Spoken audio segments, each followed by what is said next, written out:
Hello friends, this is Richa Mittal. मैं एक assistant professor हूँ और मैंने मैथ्स में नेट और गेट क्वालिफाई किया है। आज हम कॉम्प्लेक्स एनालिसिस का एक इम्पॉर्टेंट टॉपिक कवर कर रहे हैं जिसका नाम है मिलनेस थॉम्सन मेथड। इस मेथड के थ्रू अगर हमें कॉम्प्लेक्स फंक्शन का आप जानते हो दो पार्ट होते हैं, एक रियल और एक इमेजिनरी।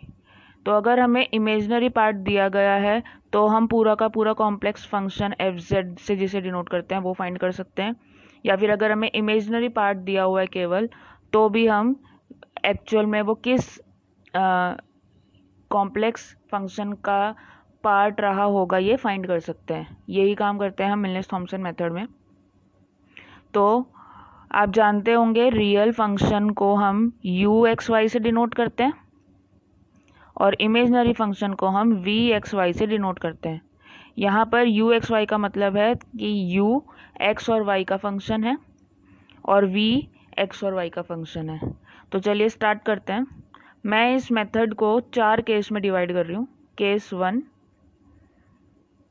जब आपका सिर्फ रियल पार्ट गिवन हो, ओनली रियल पार्ट, जिसको मैं यू एक्स वाई भी कहती हूँ, इज गिवन।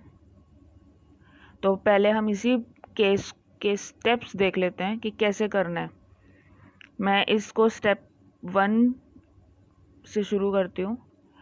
हम क्या करेंगे, हम फाइंड करेंगे del u by del x, मतलब कि पार्शियल डिफरेंशिएशन करेंगे इस फंक्शन का विद रिस्पेक्ट टू एक्स, और उसको हम नाम दे देंगे फाई 1 एक्स वाई से मतलब कि हमने वो नाम दिया उसको।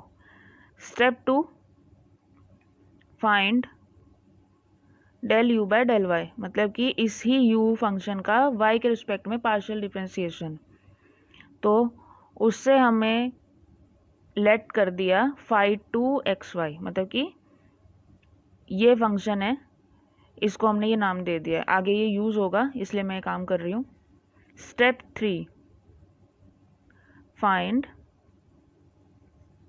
Phi 1 z 0। इसका क्या मतलब होता है? इसका मतलब है कि जो आपका ये फंक्शन आया उसमें जहाँ जहाँ x है वहाँ z रख दो और जहाँ जहाँ y है वहाँ 0 रख दो।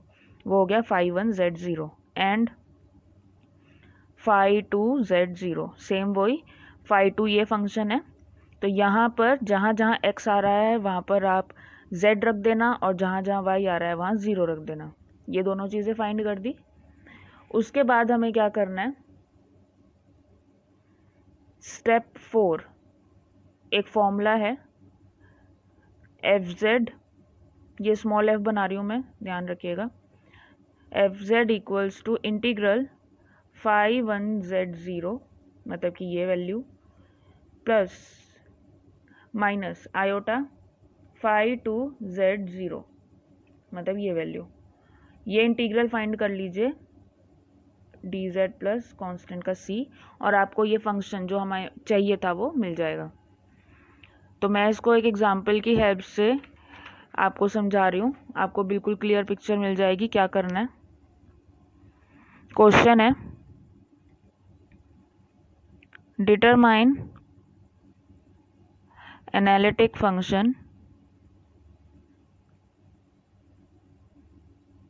w equal to u plus i v if u equals to x cube minus 3xy square plus 3x square minus 3y square plus 1। तो आप देख रहे हैं कि हमारा जो u है ये x का भी फंक्शन है और y का भी फंक्शन है, आपको नज़र आ रहा है। तो मैं अपना स्टेप 1 कर लेती हूँ, del u by del x find कर लेती हूँ, जिसको मैं नाम दूंगी phi 1 z x y, phi 1 x y. तो मैं ये फाइंड कर लेती हूँ। इसका पार्शियल डिफरेंशिएशन करूँगी तो ये आएगा 3x स्क्वायर।